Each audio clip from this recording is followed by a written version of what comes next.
I have to say, Alex, making plans can be a little nerve-wracking when you're learning a new language. But the good news is, in English, it's actually pretty simple once you learn a few key phrases. Absolutely, Jane. What I love is that you really only need a handful of expressions to get started. Something as easy as, "Hey, are you free this weekend?"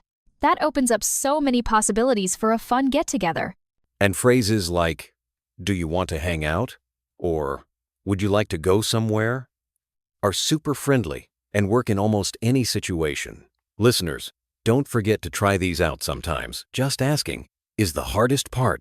For sure. Plus, once your friend responds, it's easy to suggest something specific. Maybe, "Let's go to the park," or "How about dinner on Saturday?"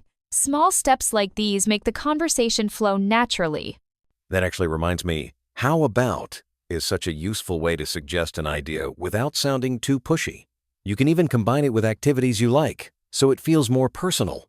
You know, Jane, sometimes plans don't work out and we need to politely say no. I found that simple lines like, "Sorry, I can't this time," or "Maybe next time," really help keep things friendly. Exactly. And it's just as important to be flexible. If someone's busy, you can always say, "Let's plan for next week then." It shows you care, but you're not putting pressure on them. Plus, adjusting the time or day with "When are you free?" or "What day is good for you?" makes your friend feel included instead of just giving them one option. Funny you say that. Last weekend I actually had to reschedule plans, and just asking "what works for you" made everything easier. These little details make conversations smoother for everyone involved. Let's put those phrases into action. I love a good role play. Jane, let's pretend you want to invite me out this weekend. How would you start? All right. I'd probably say, "Hey Alex, are you free this Saturday?" I might reply, "I think so. Do you have something in mind?" That gives you space to share your idea. Exactly. And then I could say, "Would you like to check out that new cafe?" It's simple, and it gets right to the point. Honestly, that's how most real-life plans start. Sometimes we overthink it, but those short, friendly sentences do the trick every time. So, let's highlight some go-to phrases, listeners. Get ready to repeat after us. If you're starting the conversation, you can try, "Are you free this weekend?" Or, "Do you want to hang out?" is another great one. And when you're making a suggestion, "How about Saturday?" Or, "Let's meet at 2," keeps it clear. Absolutely. And don't forget, you can combine and remix these patterns with any activity. Movies, coffee, a walk in the park. The structure stays the same, just swap out your plans. What I find fun is how these work at work or school, too. An invite could be, "Would you like to have lunch?" or "Let's grab coffee after class." Really, so versatile. Sometimes, you just can't make it.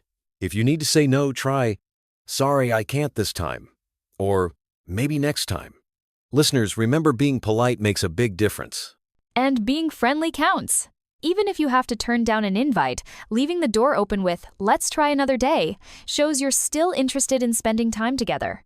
I totally agree. Little gestures like that help keep your friendship strong, even if your schedules don't always match up. All right, let's give our listeners a chance to practice. Imagine you're texting a friend. What would you say to start making plans? Try this. "Hey, are you free this weekend?" Say it out loud with us. It helps build confidence. Now, follow up with, "How about going for coffee?" Repeating these phrases really makes them stick. Great job. Just remember to smile. Your tone really does come through, even in English. Before we finish, let's recap. Today we explored how to ask, suggest, and agree on plans using easy, natural English phrases. Plus, we talked about polite ways to say no and how to make your invitations fit any situation at work, school, or just with friends.